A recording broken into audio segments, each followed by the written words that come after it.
So first up is Vivek.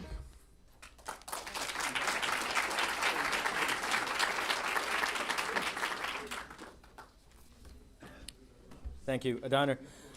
And again, let me just stress, this conference, successful as it has been the product of the labor of students, graduate students who toiled for untold hours for no reward other than to feel that they've contributed to the left in these woe-begotten times. So again, on my behalf, many, many thanks to the students for doing this.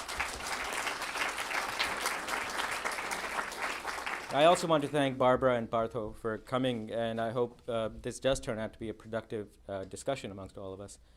The title of this debate was given to us as Marxism and the Legacy of Subaltern Studies. And I just wanted to start by just motivating the question a little bit as to what's at stake here. Subaltern Studies is largely known as an extremely influential and highly productive stream of history and theorizing that's come out of South Asia, but has emerged as a very important way of thinking not just about India or Pakistan or other countries in South Asia, but of the global South, and then, even more, of capitalism more generally. Now, that alone makes it, I think, a very important project to think about, because it has positioned itself, I think correctly, as an important contributor to the development of radical and critical thought in the late 20th, early 21st century. But even more, the project, the annual volumes that were associated with it, and the original editorial collective, officially or semi-officially sort of rolled up a few years ago, called it an end. I'm not sure, I think the volumes might be coming out still, but they're under different editorial direction. And it allows us to now stand back and take stock of what it has achieved, what its contributions have been, and what perhaps its shortcomings were. Its main arguments, I feel, are not only important, but they have seeped into much of the common sense of the left, especially in universities.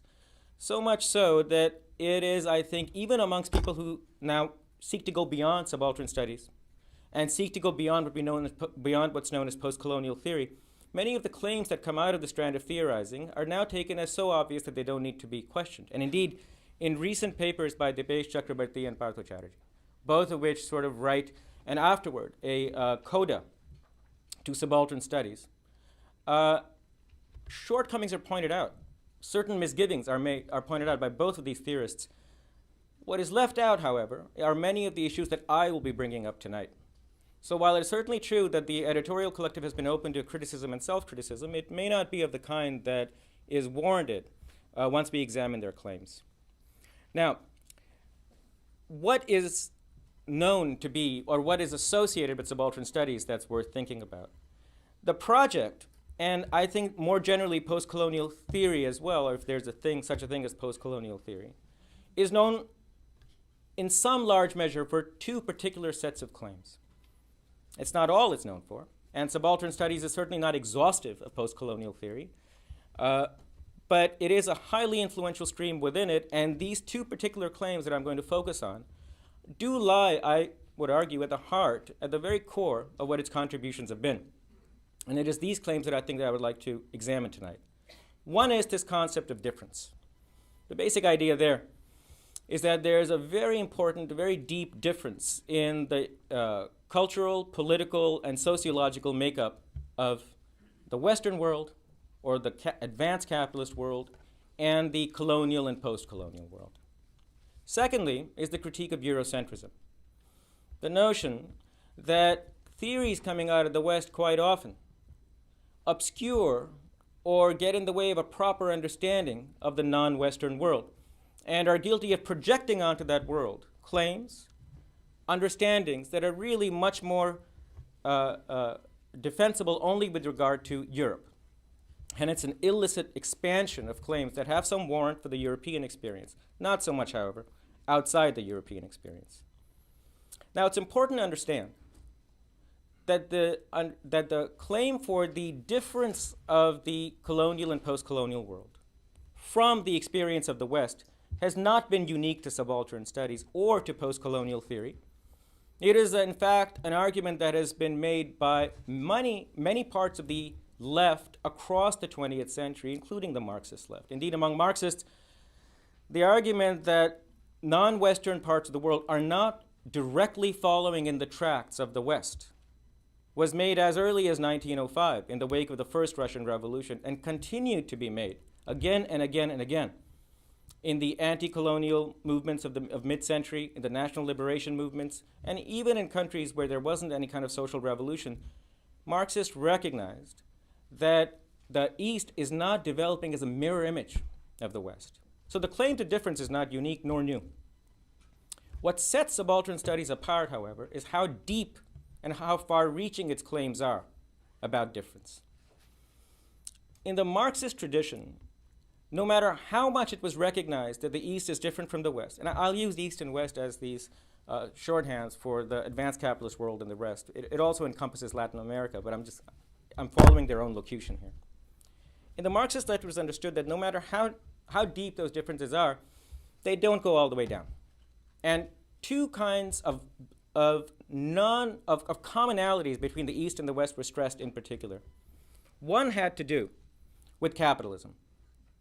Ever since the publication of the Communist Manifesto, Marxists insisted that whatever differences there might be between the Western world and the rest, differences of culture, differences in the economies, differences in the institutional structures, as capitalism grew out of the West, it became an increasingly universal system in its scope.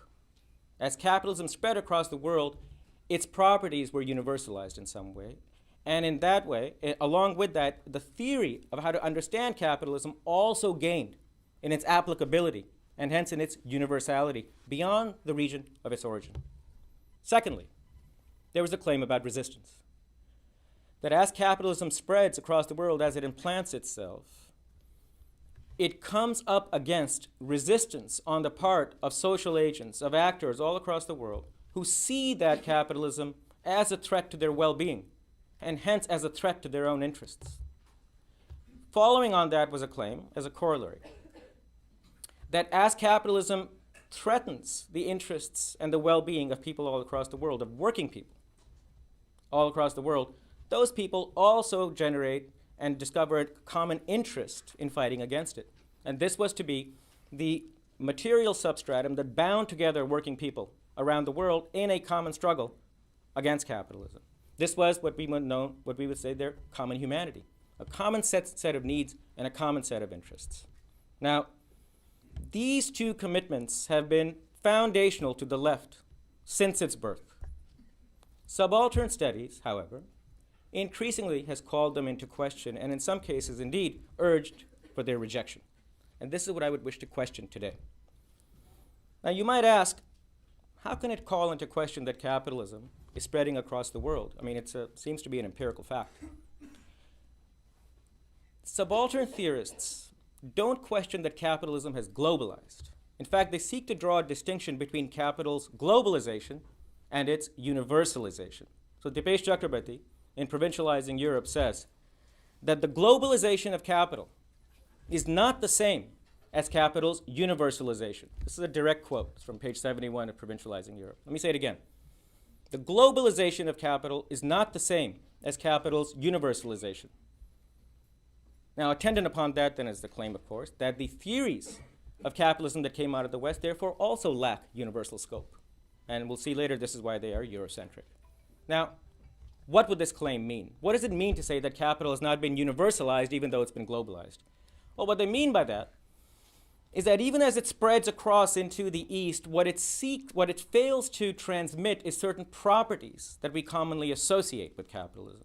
So it's the properties that are not being universalized, even though something called capitalism is being globalized. And there are two arguments about the failure to transmit properties, two distinct arguments for how capital fails to universalize. One has come from Ranjit Guha. This was in the very first volume of Subaltern Studies, and it was most elaborated in a book that he published, which was brought together as essays in 1997 called Dominance Without Hegemony. And what Guha says is, a successful universalizing capitalism universalizes one specific property, which is a specific kind of political culture. This political culture is the rule by capital on the basis of the consent of working people, of the subaltern classes. What is universalized in a truly universalizing capitalism is rule by consent. The bourgeoisie creates a coherent political culture and manages successfully to not only strive for its own interests, but to what he calls speak for the entire nation. What happens in the West, he said, is that capital did successfully speak for the entire nation through the onset of what we would now call the bourgeois democratic revolution, the revolutions of 1640 in England and 1789 in France. These revolutions were not only victories for the bourgeoisie politically, he says, but they were also transformations of the political culture such that the bourgeoisie managed to bring in subaltern agents into a coalition, successfully coordinate with their interests, and garner their consent, and in the construction of a liberal, encompassing, democratic political order. In the East, however, the bourgeoisie failed to universalize these properties. In the colonial and the post-colonial world, what the bourgeoisie did instead was to abjure the capture of consent and instead rule simply by outright domination through some kind of dictatorships and oligarchies. In so doing, it failed to transform the political culture. In so doing, it failed to transform subaltern cultures. It didn't break apart old forms of political practice, political idioms, political institutions, and what the non-Western world was left with, therefore, was two separate spheres, an elite sphere and a subaltern sphere, and the subaltern sphere continued to carry on with its own culture from pre-capitalist days, changed but not fundamentally transformed. And most importantly, its own forms of consciousness, which were no longer to be bourgeois consciousness, but consciousness overlain with all sorts of hangovers from the past. Well, that's one argument. The second argument has come from Vivek Chibber, and it goes something like this. The property that is universalized in a truly successfully universalizing capitalism is that it transforms all social relations such that they become reflective of the logic of capital. So what a successful capitalism does when it universalizes is it changes not just the economy, but everything. The culture, the political transformation, the political institutions, etc. But what happens in the East is this fails to occur, and instead what capitalism has to accommodate to is the enduring obduracy of local practices, local cultures, local institutions, and therefore it has to accommodate to them. And insofar as it accommodates to them, it fails to universalize. And since it fails to universalize in this way, it generates a capitalism that is entirely different from the capitalism of the West, where it did transform all these social relations, at least far more so. He's a little vague on this, but the implication is far more so than it does in the East. The result, again, if you just take the categories that Marx and the Enlightenment tradition gave us to understand capitalism and you transport them to the East, they inevitably distort the realities of the East because they assume that agents work with a culture and on goals that Western agents do, but they don't. They assume that institutions and organizations look like those of the West, but they don't. And therefore, these theories impart to them or impute to them, the institutions, organizations, a logic that they don't actually have, and hence they distort. Well, what do we make of both of these arguments? Well, what I've tried to argue in the book is neither of them can withstand scrutiny. With regard to the first argument about the rule by consent, Guha works with a largely fictional understanding of European history. It is true that in the East, capitalists often resorted to dictatorships, to oligarchies, etc. But the fact is, for the first 150 to 200 years of capitalist history, that is exactly what happened in the West. What capitalists put in place in the West in 1640, in 1789, or any of the transformations that occurred subsequently were bourgeois oligarchies.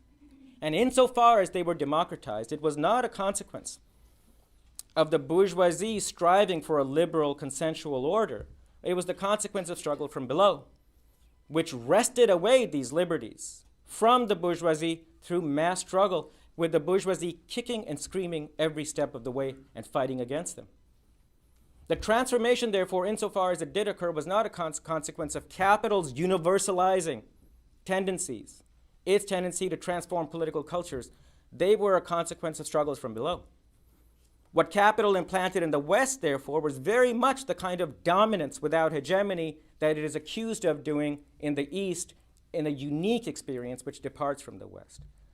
So insofar as capital did in the East follow the path of establishing its rule through force, it was very much in the tracks that it laid for the West. This divergence between East and West, therefore, is difficult to sustain. What about Chakrabarty's claim that insofar as capitalism fails to transform everything, it has failed to universalize? Well, it's hard to think of anybody in the history of left thought who ever said that this is the litmus test for capitalism's universalization. What we've always said is that for capitalism to actually become dominant in a particular geographical region, for it to implant itself and to become the system that gives that region its engine, its motor force for historical development, it does have to transform things, but not everything.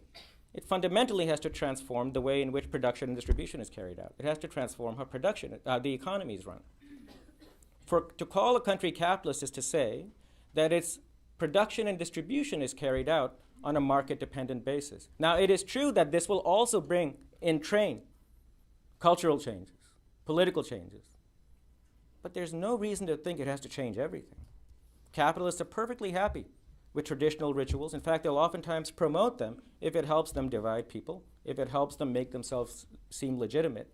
In fact, it directly generates all kinds of heterogeneity. To see that heterogeneity, therefore, as a failure of capital's universalization is a theoretical error. Indeed, within post-colonial theory, it is very common to see the argument that universalizing claims that come out of Marxism, that when Marxists say this is capitalist and that's capitalist, that Detroit's capitalist and Nairobi's capitalist, that Mumbai is capitalist and Manchester is capitalist, it assumes homogeneity across cultures. That's absolutely false. All it says is they share in certain properties, which is that both of these, in all these regions, production has to be subordinated to the profit motive. There will be changes that come with that, but it's an open-ended question.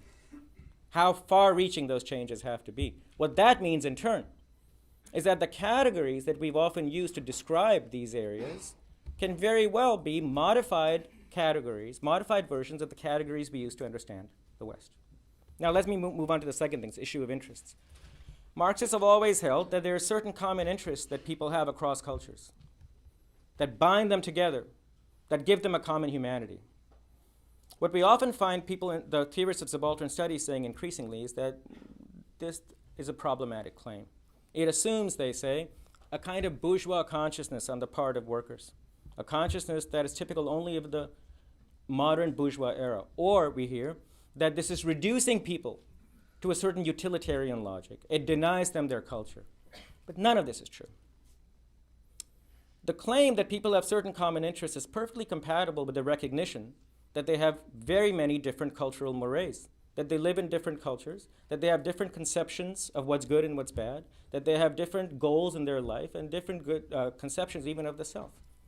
It only says that these cultural differences don't go all the way down. It only says that however deep the cultural differences are, however enmeshed they are in their particular local cultures, they still have an idea of what conduces to their well-being, their physical well-being, and what does not. That they still are able to recognize when they're being oppressed, when they're being dominated, and when they're not. Subaltern studies has one particular contradiction in this regard. Its theorists often agree that wherever there is domination and oppression, there's going to be resistance. Marxists agree with that too. When Marx says all of history is the history of class struggle, what he's saying is wherever there's exploitation, regardless of the culture, there will be resistance to it, and that generates a struggle. How do you maintain this and also maintain that agents are simply the product of their culture? Every culture tries to normalize domination. Every culture tries to justify exploitation, to show it as not only natural but also legitimate. If agents were simply the creation of their cultures, agents would also internalize fully and successfully the normalization of their condition, but they don't. Well, if they don't, what are the psychological resources that they draw upon when they resist? Well, the Marxist response has been their interests, their needs, which may be modified by their culture. It may be The form in which they're expressed may be shaped by their culture, but is not invented by the culture. And this is why resistance can extend across from one place to the other. In my view, the claim, therefore, that to refer to interests independently of culture is not a sign of reductionism or treating people as atomistic agents or imbuing them with a utilitarian logic. It is simply a recognition of the brute fact that people know what's good for them when it comes to certain basic needs that they might have. Now, if you accept both of these arguments that I've tried to lay out, it calls into question at least these core commitments that subaltern studies has carried with it, some of them through very early stages of their project, others at a more advanced stage in the project. But these are commitments that not only are they known for, but they're very widely perceived across the spectrum of post-colonial theory. If taken seriously, they lead to the view that there is a chasm, an unbridgeable chasm that separates the East from the West, that Eastern agents cannot be viewed through the same lens as those in the West, that the dynamics of countries in the East are not explicable through the categories we saw in the West. Well, there is some truth to this, of course. As I said, cultural specificity is very much true. But to insist that the chasm between them is unbridgeable does two things. First of all, it makes it very difficult to argue that there is such a thing as human rights, that there are rights that all of us have, regardless of our culture and regardless of wherever we've grown up, regardless of our place. It is very hard to then also say that what is driving the Indian system today, or the South African, or the Argentinian, is capitalism. Variants of it, no doubt. Modified versions of it, no doubt. But capitalism. And finally, this has to be said, it ends up being a license to an unrelenting exoticism about the East, to a revived Orientalism, to a revival of the very ideology that anti-colonial and nationalist movements and left-wing movements for 150 years have fought against. This notion that Eastern people have their own sense of time, their own sense of self, that they don't have a bounded sense of self, that they don't respond to material incentives, that they don't have a concept of the individual. Well, this is very familiar to any of us who come from these parts of the world. This was colonial ideology. In the United States, this was part of the ideology of imperial aggression across the 20th century. And yet it's common. It's common throughout post-colonial studies. You see it in the work of Aníbal Quijano outside of subaltern studies in Latin America. You see it in Arturo Escobar. You see it even in people like Boaventura de Sousa Santos, who does tremendous work. But all of them work with this notion that indigenous, peasant, tribal communities just don't think like the rest of us. Well, yeah, they're very different from us. But they think a lot like us on certain basic issues. And that's why we respect them. Just to say that indigenous communities have cultures that have to be respected is a affirmation of a universalistic claim, the claim that every culture should be respected. It is a form of universalism. But the denial, the suspiciousness of universalism that comes out of certain parts of post-colonial theory and post-colonial studies, that suspiciousness is very hard to sustain unless you also embrace a thoroughgoing ethnocentrism. Well, on the left, this would be a disaster. I'll simply close with this. It is often said among post-colonial theorists that the reason we are suspicious of universalisms is that many of the depredations of imperialism and colonialism were carried out in the name of certain universal goals, universal aspirations, in the name of democracy, in the name of liberality, in the name of freedom. And therefore, we should be suspicious of universals. Well, that's a quite spectacular non sequitur. If somebody carries out a horrendous act in the name of a universalism, what you should be suspicious of is the person carrying out the act, not the universalism. Everything bad that's ever been done in the modern era was done in the name of something good. It doesn't mean you become suspicious of that which is good. Because these universalisms, democracy, liberalism, equal rights, every one of these was the product of struggles from below. For them to become part of our cultures required 2 centuries of struggle. I think on the left, if we start now doubting the veracity, the usefulness of these concepts, well, it is certainly an affront to the centuries of struggle that made them common parlance for us. But it is also, I believe, a tremendous obstacle for any future gains that we might be able to do in these horrible times when the left is flat out on its back, defeated, and desperately seeking some way of becoming relevant again. I look forward to Partha's response. Thank you, Vivek. Subaltern studies has been criticized virtually from the moment of its birth, 1982. And as one of the people involved in that project, I've often found myself in this position, having to respond to criticisms off and on over the last 30 years. And the most recent statements of this, Vivek referred to this, was made last year in an article called After Subaltern Studies. Vivek Chibber's book is the latest and one of the most seriously argued book-length criticisms of subaltern studies published in the last 30 years. So since I had the chance of reading the book in the last week, I think I will engage with Vivek's arguments. Most of these are precisely the arguments he makes in the book, but I will do so in terms of what he says in the book, because there are many interesting details of the argument which come out much more explicitly in the book. So Chibber first spoke about Ranajit Guha and his article Dominance Without Hegemony. His criticism, Chibber rejects Guha's criticisms of the bourgeois democracy of post-colonial India as a dominance without hegemony by arguing that no bourgeois revolution, not even the English Revolution of the 1640s or the French Revolution of 1789, was hegemonic in Guha's sense. Chibber's refutation of Guha is, however, based on a gross misunderstanding of Guha's claim. It should be obvious from a reading of Guha's longish essay that it was intended as a critique of liberal historiography and the liberal ideology it represented, and not as a historical sociology of bourgeois revolutions of Europe, as Chibber understands it to be. The short section entitled The Universalizing Tendency of Capital and Its Limitations, from which Chibber quotes quite extensively, was meant to draw out two major claims of the liberal ideology.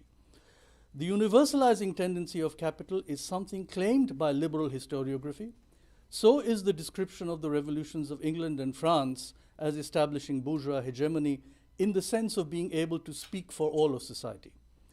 Guha buttresses these two well-known liberal claims by citing Marx from the Grundrisse on the universalizing tendency and from his 1848 articles on the achievement of the bourgeois revolutions in England and France in bringing about the victory of a new social order. Guha remarks that taken in isolation from Marx's critique of capital in his larger body of work, these statements, quote, I'm quoting from Guha, would make him indistinguishable from any of the myriad 19th century liberals who saw nothing but the positive side of capital in an age when it was growing from strength to strength. But of course we know that Marx also suggests that capital must come up against limits it cannot overcome. But more on that later. The crucial point is that nowhere in the essay does Guha offer any propositions of his own that might be construed as a historical sociology of bourgeois revolutions in England and France. Indeed, he does not need to make any such sociological claims at all. All he needs is, first, an account of liberal claims that the new social order established by the bourgeoisie enjoyed the consent of all classes in society and was therefore hegemonic in its power. Second, he needs an account of liberal claims that British rule in India also enjoyed a similar basis of consent from Indian subjects.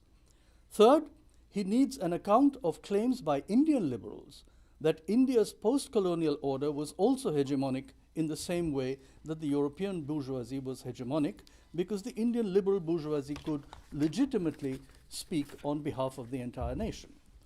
Finally, Guha needs to show that these liberal claims to hegemony for the colonial as well as the post-colonial regimes are spurious. That is what the essay is designed to achieve. he needs to make no claims of his own about the real history of bourgeois revolutions in Europe. Consequently, Chibber's elaborate exercise of summarizing the real history of the English and French revolutions to show that the English Revolution was not anti-feudal, because feudalism in England had already come to an end, or that the French bourgeois revolutionaries were not capitalists, is entirely beside the point. This demonstration does nothing to Guha's argument. All it does is assert that Marx's description of the historical character of those revolutions was inaccurate in the light of the findings of historians writing at the turn of the 21st century. Similarly, Chibber's charge that Guha holds a Whig view of history is also misplaced. The Whig view is not Guha's, but unsurprisingly, of historians of a Whig persuasion, who are in fact the targets of Guha's critique. Further, on the specific point about the French Revolution, it is clear that when Guha talks about the Indian bourgeoisie in the 19th and 20th century, he does not mean capitalists in particular. In fact, he does not anywhere use the term capitalist to describe this group. What he means is the political intellectual leadership of the liberal nationalist movement, which came from the intermediate strata, i.e. the middle class, wedged between the traditional aristocracy and the lower orders of laboring people. That is to say, precisely the bourgeoisie in the French sense of the word, who comprised the bulk of the third estate. Unlike what Chibber surmises, nothing that Guha says about the Indian bourgeoisie is meant to apply specifically to Indian capitalists. But Chibber's examination of the assumed counterfactual of European bourgeois hegemony as against Indian bourgeois non-hegemony sheds light on an interesting question regarding the method of historical comparison. Chibber's exercise requires the assumption that India's 20th century shares the same historical time space as England's 17th and France's 18th. Or else, how could we map the constitutive elements of the English or French Revolution onto the field of victory of the Indian bourgeoisie in the mid-20th century and arrive at our comparative assessments? But this assumption is patently invalid. The reason lies precisely in the fact that the justificatory claims of liberal ideology had permeated deep into the structures of rule in colonial India through the 19th century and were inherited by the triumphant Indian bourgeoisie in the mid-20th. British rule in India had to be justified before the British Parliament and public, as well as its potential Indian critics, not by the standards of 17th century ideology, but by contemporary standards of 19th century liberalism. If ruling India required deviating from some of those standards, the justification could not proceed by rejecting the universal validity of those liberal norms. Rather, arguments had to be constructed on why the specific situation in India required an exception to be made to the universal norm. The colonial history of India is replete with examples of such exceptions. As a consequence, when the Indian nationalist bourgeoisie rejected the allegedly exceptional status of colonial India and assumed power in the sovereign post-colonial nation state, it too justified its rule not by the standards of 17th or 18th century Europe, but by the highest standards of 20th century liberalism. The best proof of this is the Indian Constitution of 1950, designed to match up to the most advanced liberal constitutional standards available anywhere in the world. Equally telling is the litany of pro-imperial historians describing Indian independence not merely as a gift, but indeed as a fulfillment of liberal British rule. Hence, the historical counterfactual to the non-hegemonic character of the Indian bourgeoisie is not the English bourgeoisie of the 17th century or the French bourgeoisie of the 18th. It is the bourgeoisie of the nations of Western Europe and North America after World War II. That is the test to which Guha subjects the post-colonial Indian state. It is a test that its liberal bourgeois leadership had itself welcomed. And it is a test that Guha concludes the Indian bourgeoisie has failed. Its hegemony is spurious, its rule is mere dominance in which the element of coercion far exceeds that of consent. It is also significant, even though Chibber does not notice it, that the whole essay is only, quote, a preamble to an autocritique. That's the title of the last section in Guha's essay. Returning to the theme of the universalizing tendency of capital, Guha notes in his concluding section that liberal ideology fails to see the intrinsic limits to capital's self-expansion and the points of resistance it can never overcome. Yet, even anti-colonial historiography had failed to see this. It was yet to launch a serious critique of capital. For Guha, the fight against liberal historiography was thus only the first step to an anti-colonial critique of capital.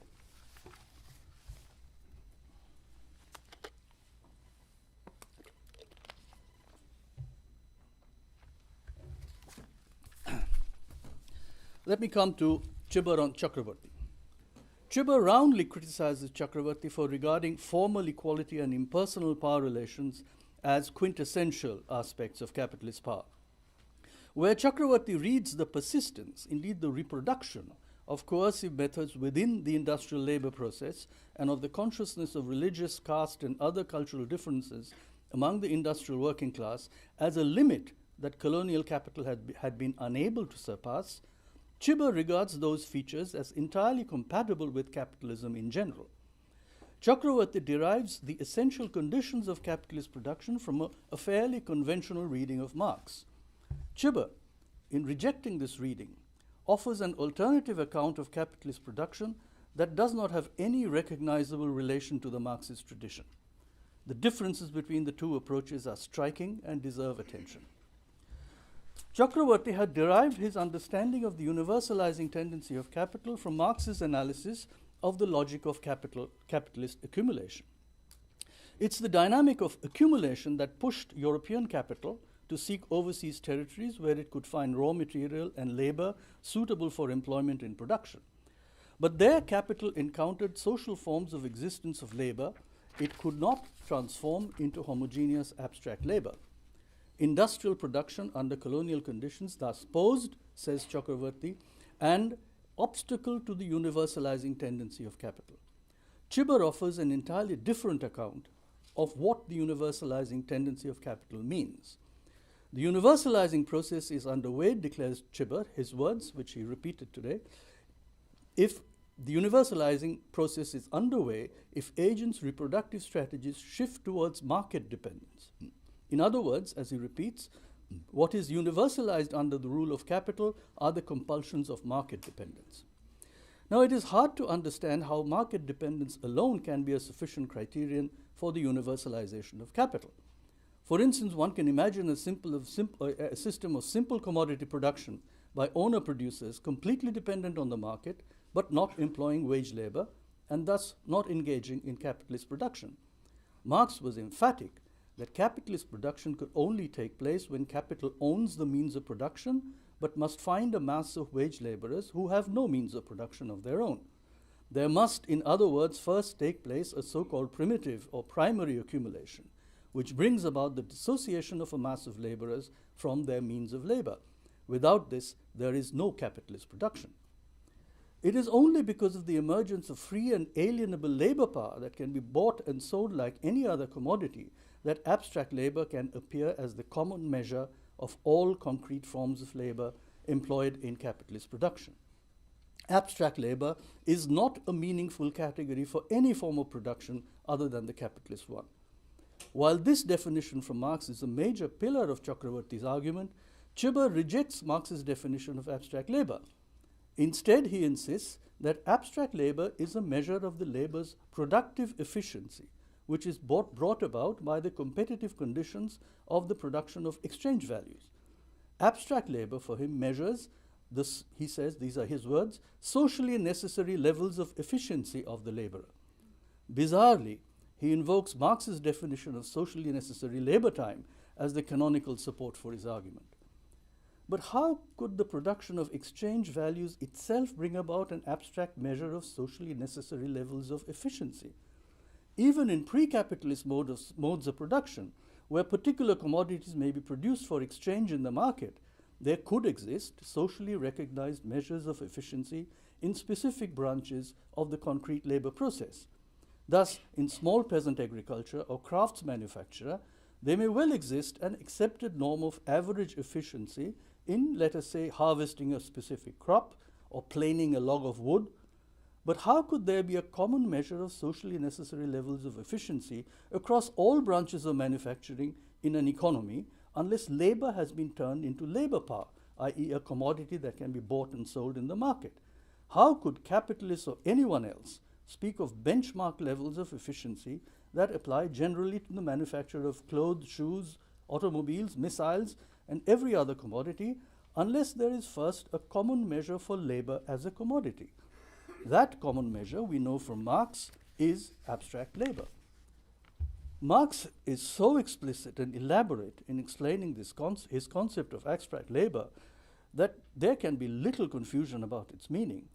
Abstract labor is that common homogeneous element that enters into the production of all commodities by virtue of the fact that they are all products of the employment of labor power as a commodity. Even though the concrete labor processes are heterogeneous, labor power as a commodity is the same across all branches of production. Like all commodities, labor power too has value, which, like the value of all other commodities, is given by the value of the commodities required for its production. In the case of labor power, this amounts to the value of the commodities required to reproduce for the next period of production the labor power expended in the previous period. In short, the value of one unit of labor power is the value of the subsistence goods required to reproduce that unit for the next period of production. Marx says that under capitalist production, there is an average labor time socially necessary for its reproduction. Quote from Marx, "In a given country, in a given period, the average amount of the means of subsistence necessary for the worker is a known datum. In branches of production that require labor of higher skill or efficiency than the average, the value of labor time is expressed as multiples or complex combinations of simple or average labor power. This means that it requires greater expenditure on subsistence goods to reproduce labor power of higher or more complex quality. Hence, it must be paid more." What this means is that in capitalist production, there can be no independent determination of socially necessary levels of efficiency of labor. They can only be derived from the prevailing average value of labor power in the economy, i.e. from abstract labor as the common homogeneous dimension of labor power as a commodity. Following this definition, the problem that Chakraborty poses is this: did capitalist industrial production in colonial Bengal succeed in establishing abstract labor as the common measure of labor power? His evidence suggests, for instance, that the Brahmin worker in the jute mill claimed to need more subsistence goods than his lower caste fellow workers because of the obligations of his caste. Others needed to keep the women of their families in the village because it was dishonorable for women to live and work in the urban slum. The role of the labor contractor or sardar in controlling, often coercively, the economic and social life of the worker and the dependence of mill managers on those coercive controls is a major feature of Chakraborty's account. Finally, Chakraborty details the way in which Calcutta jute mill workers in the 1930s and 1940s, even as they came together under communist trade unions in struggles against their employers, frequently broke into violent religious conflicts among themselves on questions of political allegiance. Chakraborty interprets this evidence as the lack of freedom of the industrial worker in colonial Calcutta. In other words, the worker here is not, strictly speaking, proletarianized.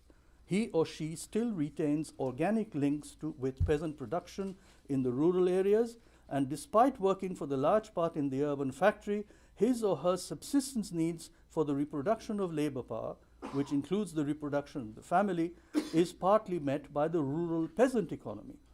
Chakraborty's point is that this situation cannot be assumed to be transitional, something that would in due time give way to the general sway of free proletarian wage labor.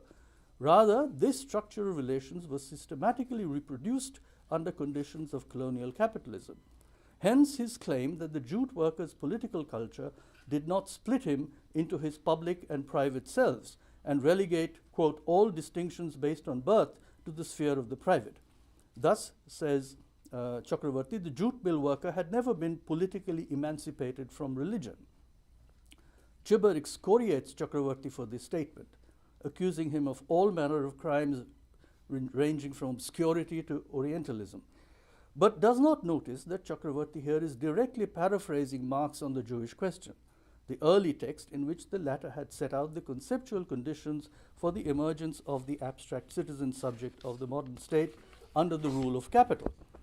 By contrast, Chibber does not find in Chakravarti's evidence any reason to doubt the universalizing spread of capital, since he claims the persistence, reproduction, and manipulation of racial, ethnic, or religious divisions among laborers is fully consistent with capitalist production in general. The difference in perspective is brought out most sharply in Chibber's discussion of the question of peasant consciousness as depicted by historians of subaltern studies. He didn't talk about this very much today, but I will nevertheless, because this is an important part of his argument.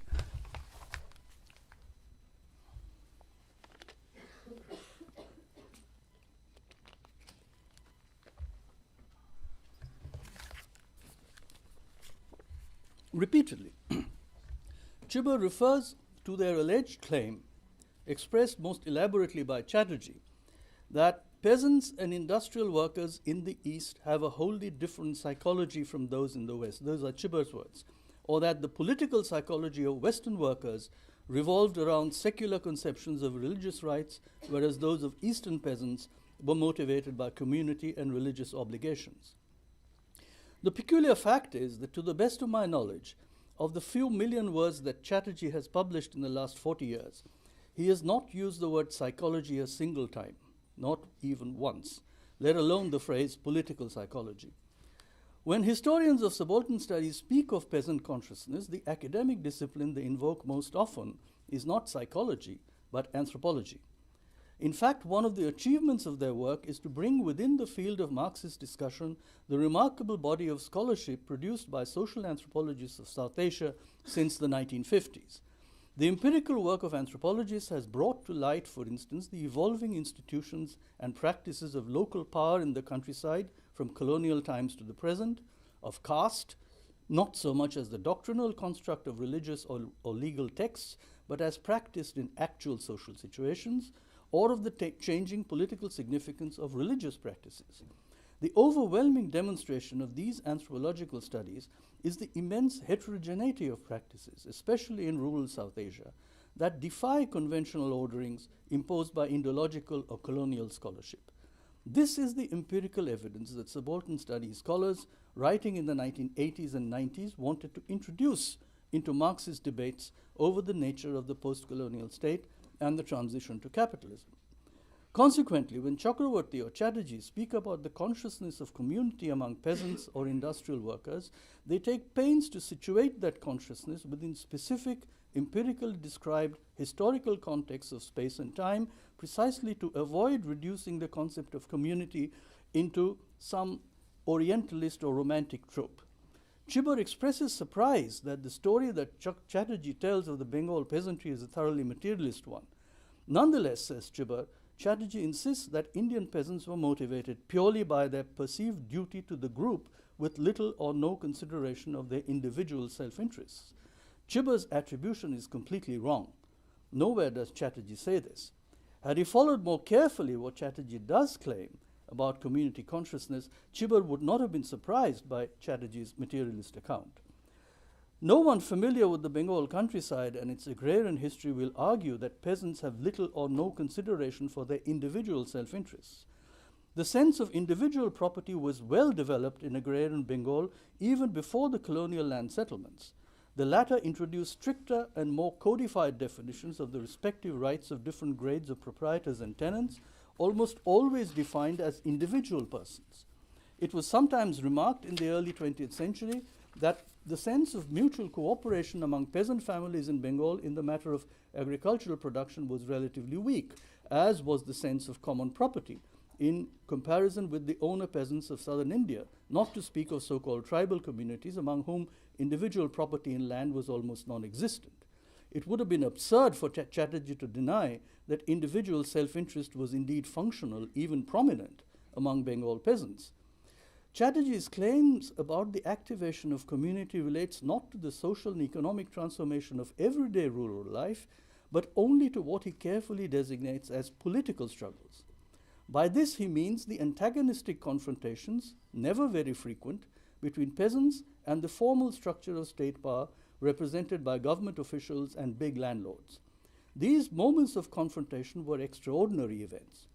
Chatterjee's evidence suggested to him that whereas peasants may have pursued their individual self-interest in their routine economic activities, such as defending their plots, mobilizing family labor, selling or buying crops, taking or repaying loans, etc., they acted out of a sense of collective solidarity when defending their political claims against the colonial state and landlords.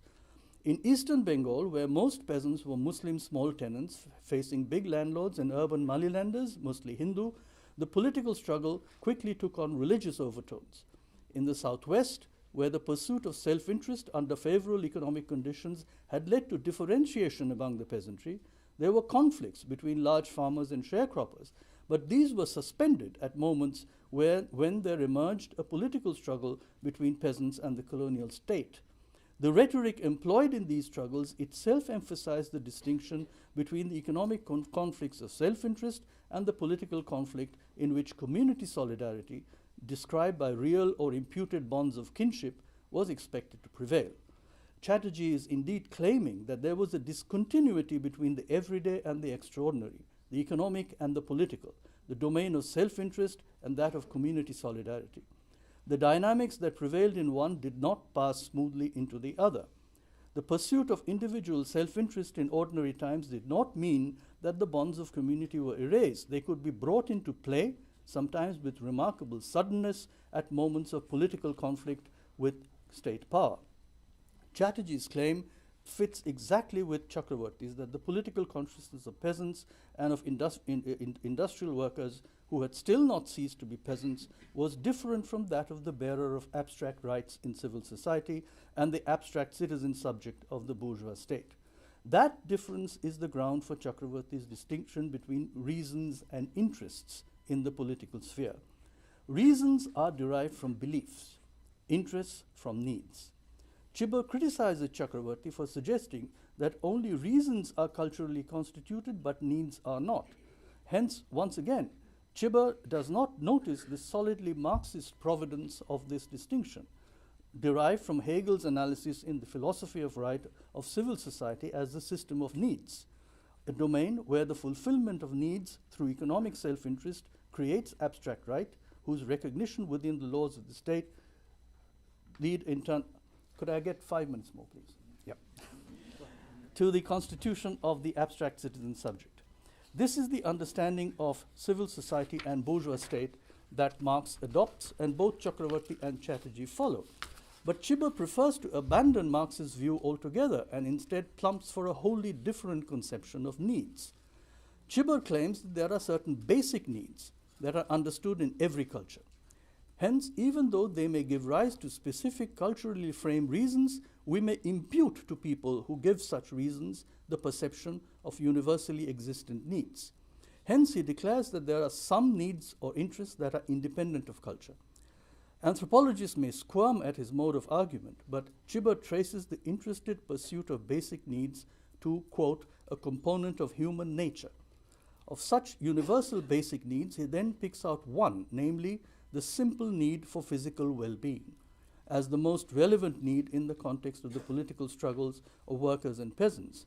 Indeed, he does not stop there, recounting the long history of struggles by workers in Europe to defend their political rights. Chibber announces that they follow, quote, from the defense of a single basic need, to defend one's physical well-being. This, he declares in bold capitals, is the universal history of class struggle. The philosophical sweep and arbitrariness of these statements by Chibber are staggering. At one extreme, by deriving political actions from a single universal propensity of human nature, he aligns himself with an entire tradition of early modern philosophy that leads directly to the contractarian school of liberal political thought. At the same time, he invokes in his support the contemporary economist and philosopher Amartya Sen's concept of basic needs, completely forgetting that Chibber's own derivation of basic needs from universal human nature would put him squarely in the camp of what Sen calls the transcendental approach, from which Sen scrupulously dissociates himself. At another extreme, the motivation to defend the universal need for physical well-being, as described by Chibber, is independent not only of culture, but of modes of production, state formations, power structures, and all other historical configurations. Slaves, serfs, peasants, workers, everyone could be said to be defending this universal need. Indeed, if physical well-being is so universal a motivation, it is hard to see why the subaltern classes should be the only ones pursuing it. Why should not the non-productive classes also defend their own need for well-being? Finally, the pursuit of physical well-being emanating from human nature suggests some kind of universal biopolitics. Or is it zoopolitics, since animals are also known to pursue and defend their need for physical well-being? In short, Chibber's universal history of class struggle is materialist universalism run amok. Chibber clearly has little patience with rhetorical techniques such as irony. That is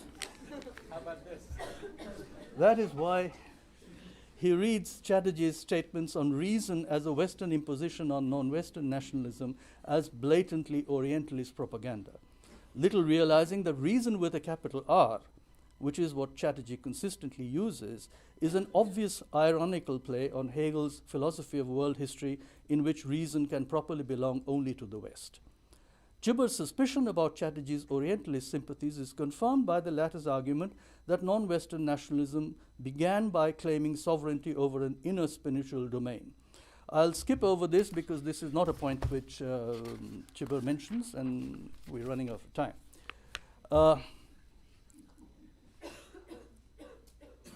Chibber is perplexed that Chatterjee, even after dismissing Gandhi's anti-modern alternative as unrealizable, nevertheless criticizes Nehru for his plans for state-led modelization. Surely, Chibber says, Nehru made a rational response to real constraints. Chatterjee, of course, had shown that without the anti-modern, anti-capitalist, anti-industrial maneuver by Gandhi, the peasant masses could not have been mobilized by Indian nationalism, and Nehru's leadership subsequently established over a sovereign post-colonial state. In that case, Gandhi's intervention was either the greatest confidence trick in political history, or, as Chatterjee argues, it must be justified by the mysterious working of objective forces that bring about the universally destined result, regardless of the ideological motivations of particular historical players. That is what Hegel called the cunning of reason. And Nehru, like all other post-colonial nationalist leaders, had accepted it as the real compulsions of the global system, as Chatterjee puts it. For Chatterjee, this is the prison house that state nationalisms are forced into, even though their political practices acknowledge every day the real presence of historical difference. Chibber announces several times in his book that the historical differences pointed out by subaltern studies scholars are all perfectly compatible with the universalizing tendency of capital.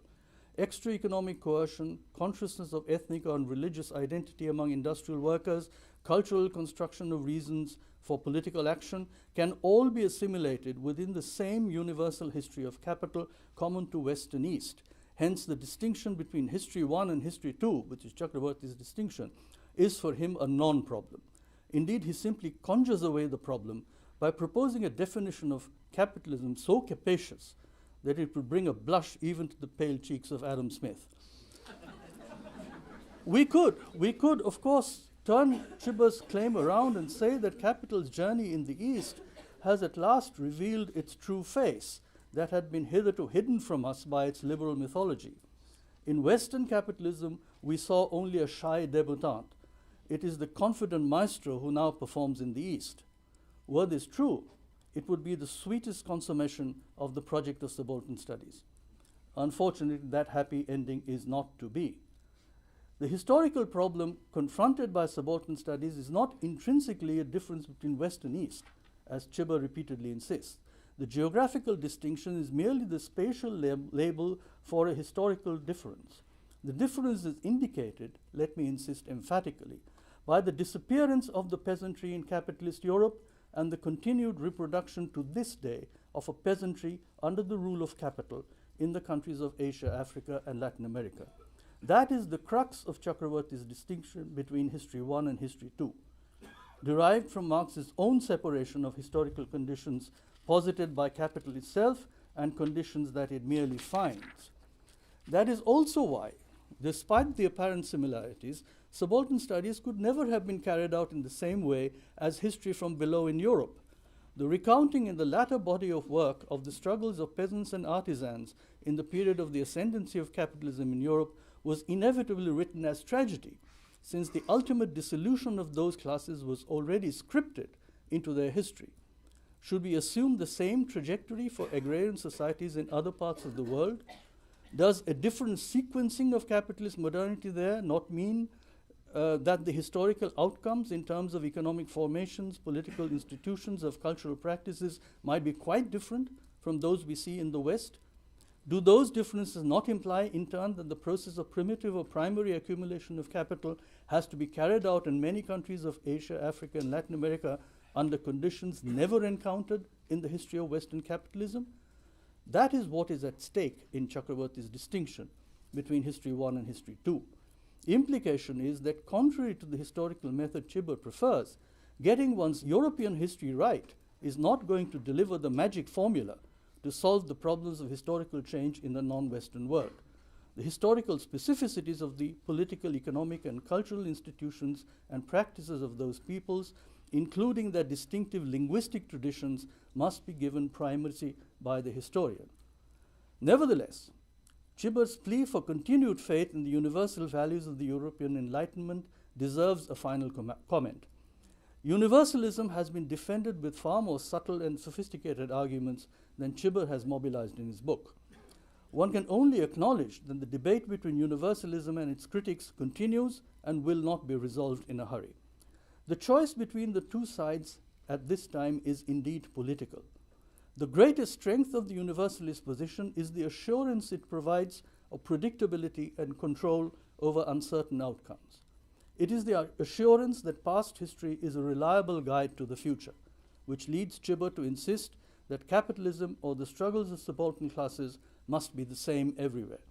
He says this even though he acknowledges that the defense of political rights by workers all over the West has led to the perverse result of capitalist orders dominated by democratically unaccountable financial oligarchies.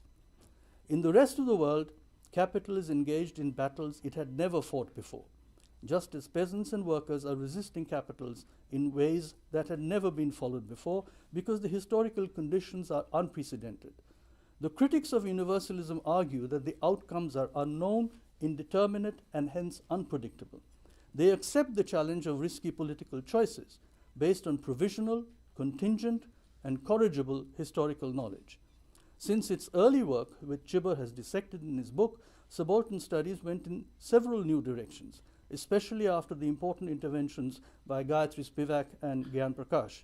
Their historical practice does not rule out the rise of new universalist principles, but these, they insist, must be forged anew. What is certain is that the working classes of Europe and North America and their ideologues can no longer act as the designated avant-garde in the struggles of subaltern classes in other parts of the world. Historians of subaltern studies have only attempted to interpret a small part of these struggles. And changing the world, needless to say, is a job that cannot be entrusted to historians. Thank you.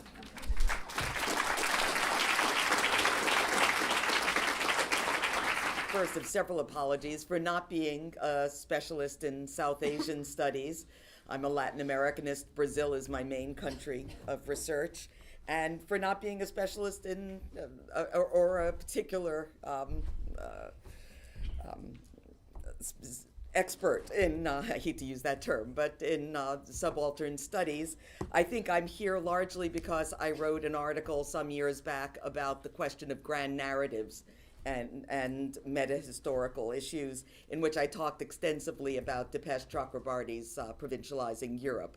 So that's my claim to being on this panel, and so forgive me if the level of my discussion of these issues is not the same as my two fellow panelists.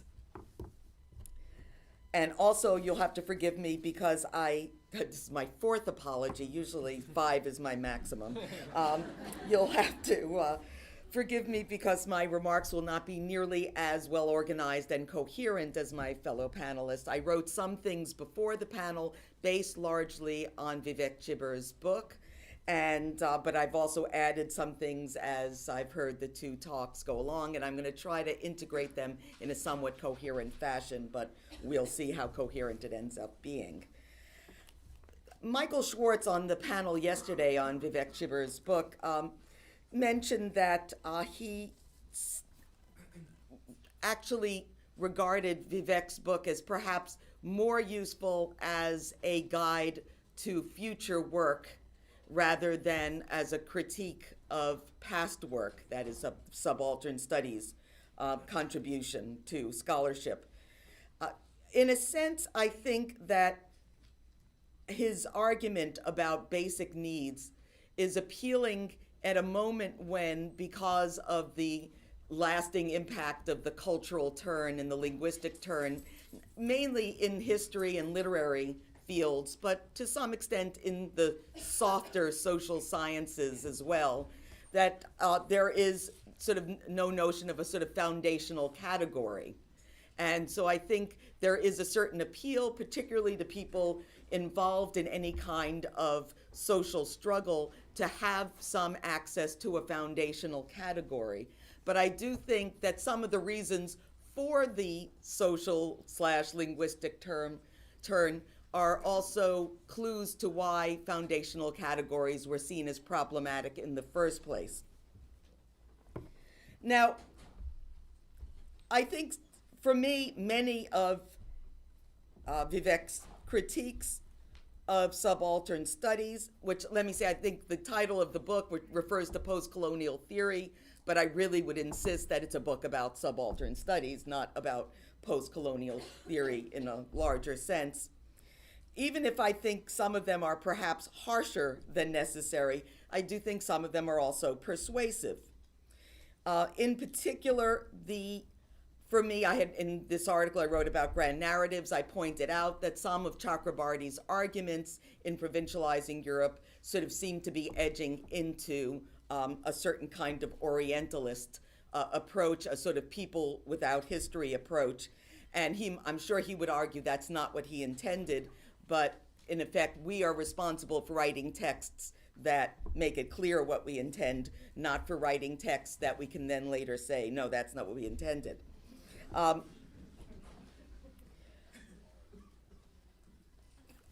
what I would say in response to Vivek's criticisms is that I would urge us to be careful not to assume that any emphasis on difference or alterity is equivalent to Orientalism.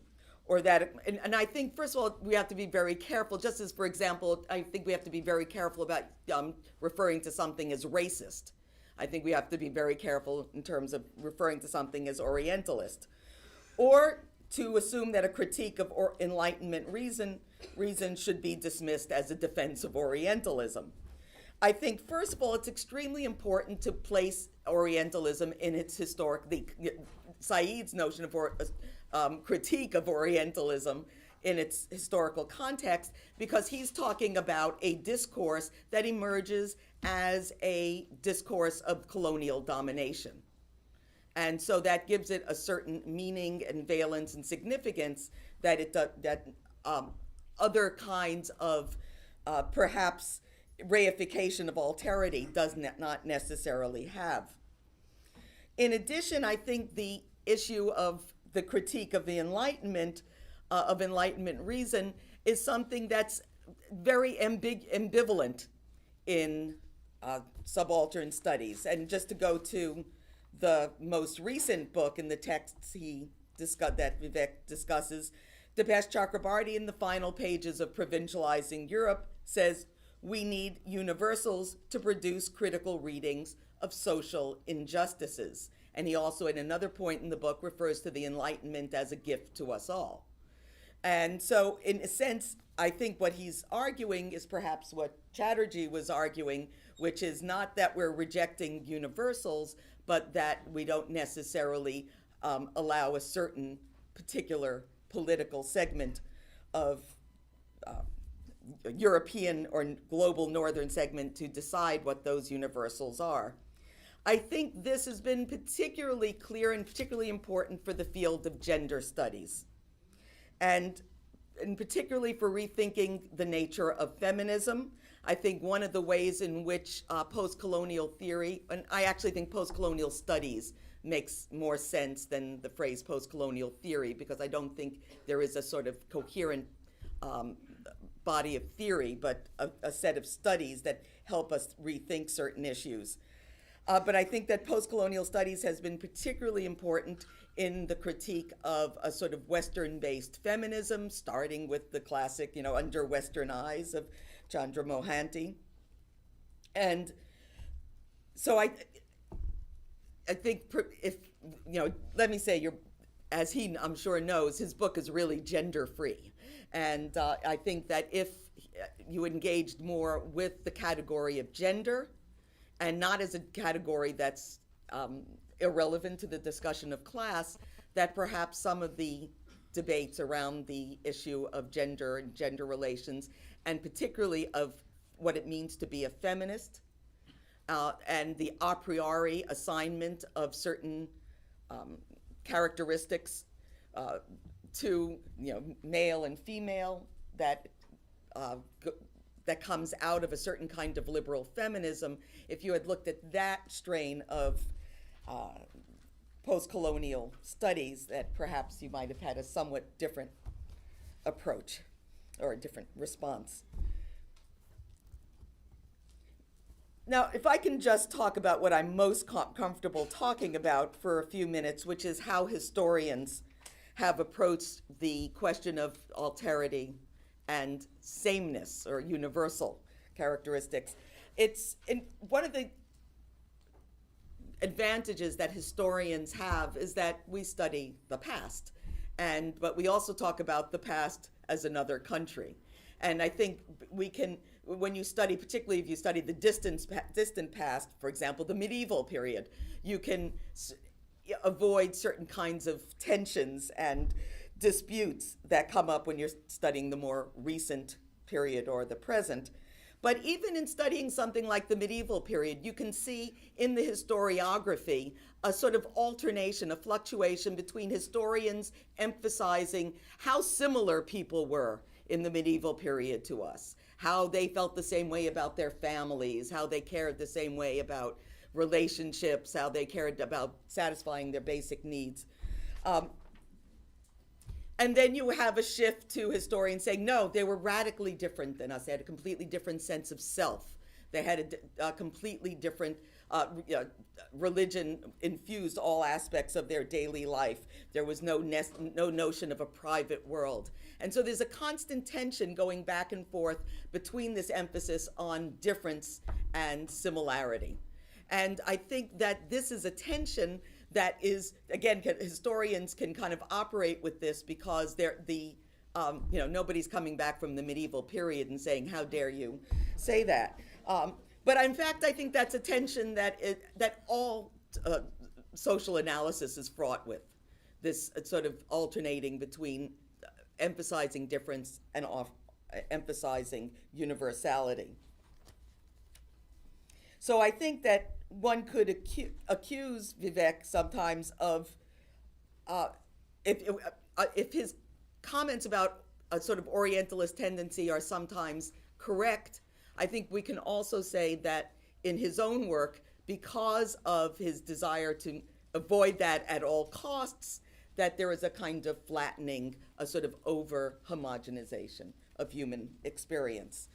At the same time, let me say that I think it's very important. I want to read, it's a little bit long, but a quote from an article by Arif Derlich in this book, Genealogies of Orientalism, where he says, Said suggested that the solution to overcoming Orientalism may lie in the cultivation of a decentered consciousness that resists totalization and systematization.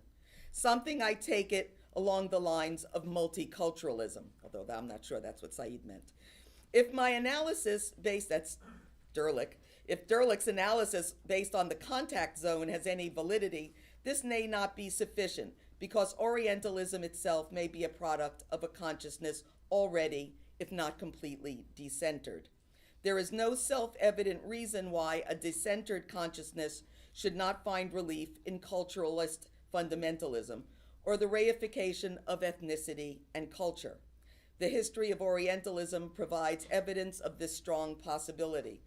Multiculturalism, ironically, may enhance tendencies to Orientalism in its insistence on the cultural definition of ethnicity, which reifies cultural origins at the expense of the historicity of both ethnicity and culture. So I think here you can see embedded in this quote, on the one hand, a critique of a sort of radical critique of the solution to Orientalism as multiculturalism. At the same time, you can see the way in which multiculturalism emerges out of an attempt to move away from an emphasis on similarity.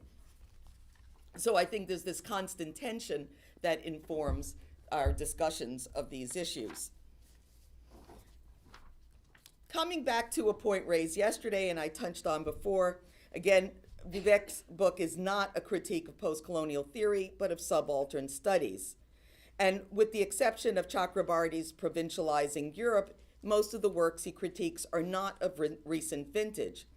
But what I would argue is that scholars and activists who have consumed aspects of subaltern studies have, by and large, moved away from the emphasis on alterity or on tortuous notions of alternative modernity. Over the last 2 decades, concepts such as hybridity, which makes an Orientalist tendency very difficult to sustain, have emerged as major influences, especially in the more literary fields. And despite the challenge of the various challenges to it, I think Gayatri Spivak's widely cited work on the subaltern's voice certainly has challenged any neat division of East and West. Just in terms of my own field, Latin American history, the appeal of post-colonial studies for historians has manifested itself in a number of different ways. First of all, one of the most important tendencies in the last 15 years in terms of the field of Latin American history is the emergence of the idea of popular liberalism, which emerges out of rethinking the role of peasants, particularly peasant communities, in political life in 19th century Latin America, and as well as the concept of everyday forms of state formation. So, connecting to what Partha Chatterjee said about community and communities coalescing around challenges to state power, I would say that that has been a very important contribution to the emergence of this concept of political liberalism. What I would say, however, is that one of the arguments that's been made in the Latin American context, and I have no idea if it would work in a South Asian context, but I think it's worth considering, is that these confrontations in the context of the 19th century have also produced changes within the community, political changes and changes in authority structures within communities. So it's not simply the community as given confronting the state, but the community in the process of confronting the state being somewhat transformed.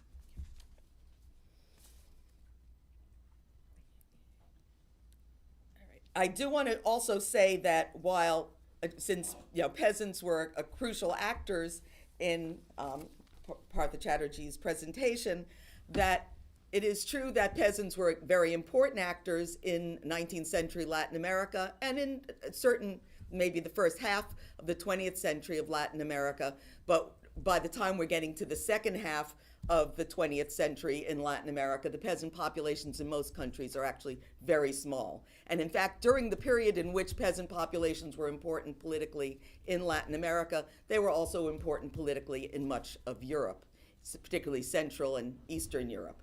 And I also want to make the point that in talking about post-World War II Europe, it's very important in the immediate post-World War II period that we're talking about a region that has gone through the worst military conflict in what I think arguably in the history of the world, in the history of humanity, and that has still large portions of its population that were directly involved in fascist movements and still have fascist politics. So I think it's very crucial to understand not that this is the triumph of bourgeois liberalism in Europe, but I think in some sense a defeat of the very most reactionary aspects of European politics.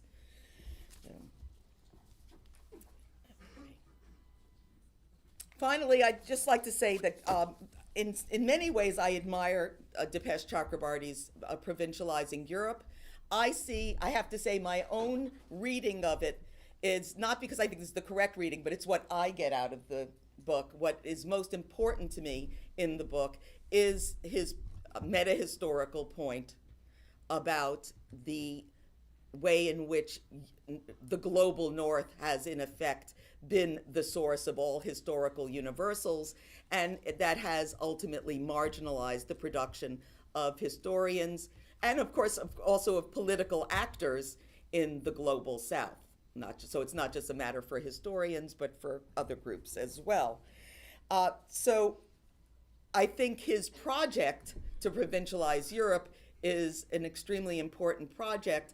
I do think the alternative he offers of sort of creating a sort of a realm that is outside of the sphere of the bourgeois liberal project is not working. That has not been taken up by historians. Many historians who appreciate his critique of a Eurocentric historiography have not taken up the second part of his project. But what I do think has become increasingly influential among historians in terms of provincializing Europe is to move away from a notion of diffusion and to make a radical critique of diffusion. And I think sometimes in his book, Vivek Chibber points at some possibilities for this. But I think at other times, because of the strong emphasis on universalization, he seems to be arguing for confusion. Not for confusion, diffusion. Supposedly, none of us are arguing for confusion. Yesterday, several times during the panel on the book, the phrase was used, "when capitalism arrives." I know that's a shorthand. I know that's an attempt to very quickly refer to a much more complex process. But I think that it also betrays a certain assumption about diffusion. I mean, sometimes it's easy to think about capitalism as like the blob in the Steve McQueen movie, getting bigger and bigger and consuming all in its path. And of course, Vivek and everybody else who has spoken recognizes the very uneven impact of capitalist diffusion. So what I'm talking about here, though, is not its uneven impact. What I'm talking about is not seeing this as a historically even process and not seeing even the nature of capitalism as necessarily being shaped entirely by European sources. Surely capital rarely arrived, not capitalism, but capital rarely arrived in a society where there was no market culture, no notion of accumulation, no differentiation in access to material resources. So in a sense, I would argue that we think of capitalism as expanding, but again, not simply like the blob in the Steve McQueen movie, and that might be the best way to provincialize Europe. Thank you.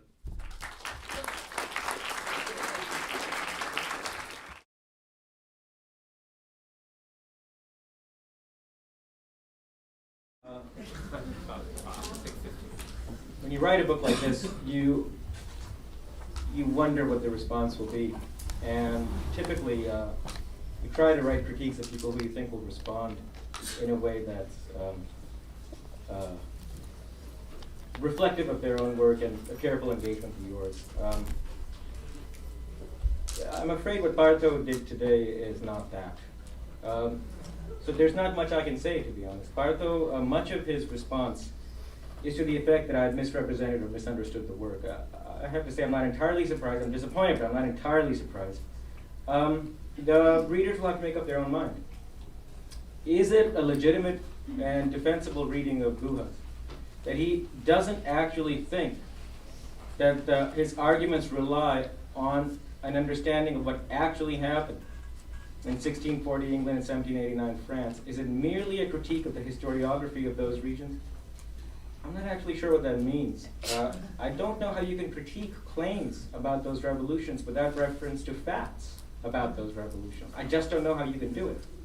I think what Partha said at the end might suggest that what he was actually doing was he was referring to facts not about the revolutions, but about the 1950s England. And he was only making references to a mythology about the revolutions. You'll have to read the book. It's not true. You just have to read it, and Partha he can make a case for it, fine. He also says that Guha doesn't mean capitalists, he only means lawyers and professionals. Not true.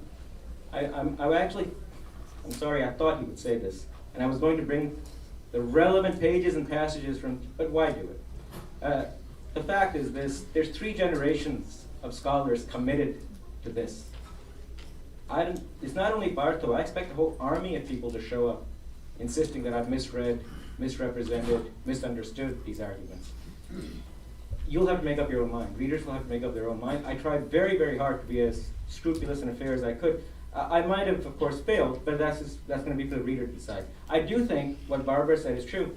Sometimes what people want to say is not what they end up saying. It could be that Partha's and Devesh's intentions when they talked about universalization and Orientalism and the specificity of the East may not have been what comes out from their writing. I had no way of divining their intentions. I could only respond to the writings, and whatever misinterpretations I might have had, I tried to leave ample room for them by reproducing the relevant passages in the book, and you'll have to make up your own mind. Partha also says I misunderstand or misrepresent the arguments about the peasantry, and once again I plead people will have to make up their own mind. He does make one important analytical point, 2 actually, that I think one can respond to. One is that my arguments about abstract, he says my arguments depart from Marx. I don't care. I really don't care. Maybe they do. I never made any argument in the book that is simply based on a textual fidelity to Marx. The only time I bring up Marx in any textual way is the idea of abstract labor, and I try to defend his category of abstract labor on independent grounds. Now, what those grounds are, Partha says here, that I think capitalism is simply market dependence, nothing more, but you can't have the category of abstract labor without a proletarianization of labor. Yeah, I think that's probably true. I'm not sure that you can't have a labor viewed abstractly simply in a simple commodity producing society. I doubt that you can. There's never been a simple commodity producing society. What that debate is, I'm not sure. The fact is it makes no difference to my argument. My argument about abstract labor was, insofar as you have a fully proletarianized labor force, does it require that that labor force be homogenized over time for the category of abstract labor to have purchase? And what I argue is that did not. Partha actually sidestepped that question. He never addressed it as far as I could see. There was a second issue, which is, don't I agree that the slower disappearance of the peasantry in the global south from the north means that it will follow different paths? Yes, in fact, I would say whether or not the peasantry disappeared rapidly or slowly, it still would have followed a different path. That's not the issue.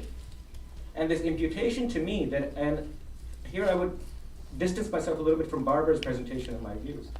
This imputation, and you should be ready, it will be made every time somebody critiques my book, that I think it's all going to be the same. The whole book is intended to show that a commitment to universalizing categories does not commit you to the prediction that the East will follow in the tracks of the West, and yet it is insisted time and again that that's what I'm saying. It will be, in every critique this will come up. It will also be said that I think they're not Marxist enough. This is just predictable. So my answer is absolutely it'll follow a different path, but that's not the issue. The issue is, what are the categories that might have some value in analyzing that path? And I have said those categories can draw upon, very fruitfully, the inheritance of the Marxist or the Enlightenment tradition. Of course not uncritically. And the idea that I'm saying is you just unpack them, bring them over here and say, here's your blueprint. Again, you'll have to read the book to see if this is true. Finally, Partha says that I hold to a view of needs that is independent of culture, in which I place physical well-being as one of the most important ones, and which might be effective and generate motivating reasons for people across cultures. Let me emphatically say yes. That is exactly what I believe. Would anthropologists faint? No. some anthropologists will take offense because anthropology has gone very heavily in a culturalist direction. But in fact, there's a pretty robust debate among anthropologists, and the recent issues of their key journals have had just this debate. And for those of you who are interested, two things. There's a very wide set of literature out there on some kind of experimental design on how people respond to situations, testing their perception of their interests and their perception of what's good for them. And it's remarkable, the findings have been very similar across cultures. This is reported in the anthropological journals. If you want to see recent work encapsulated by Sam Bowles and his colleagues in anthropology journals and in economics journals, set this up, and it's amazing what the findings are, which is more or less this. People are not utility maximizers, but they have a robust sense of certain minimal conditions that they feel all institutions should meet with regard to their needs, and if those needs are met, they're willing also to have a limited degree of sacrifice and well-wishing for others as well. Exactly what we think in our everyday situations and the people that we meet. So I do hold to that. About Sen, again, Sen and Martha Nussbaum, who's been his collaborator for years, and Sen has never said he disagrees with her, in fact has written several articles defending the concept of human nature. In fact, listing the components of basic needs that she thinks, not based on transcendental arguments, but an inference on evidence, both anecdotal and experimental. Basic needs that are effective and valued by people across cultures. This is from Sen and Nussbaum. So I think that's a questionable reading of them. I do hold to the contractarian tradition. Let me proudly say, I hold to the contractarian tradition of political philosophy, which says that democracy requires a basic respect of people's fundamental interests and a recognition of those interests. I think that's about everything I wanted to say. Yeah, let me leave it at that. Thank you.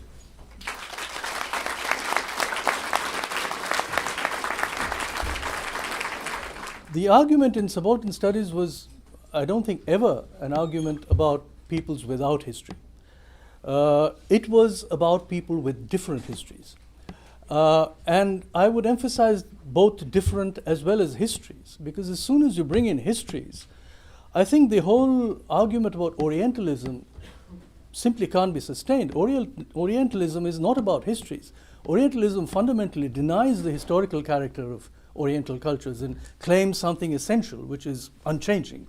And that is precisely what is contested by that entire recent tradition of the social anthropology of South Asia since the 1950s and 60s. That's precisely what that material, that very, very rich and productive literature based on detailed field investigations.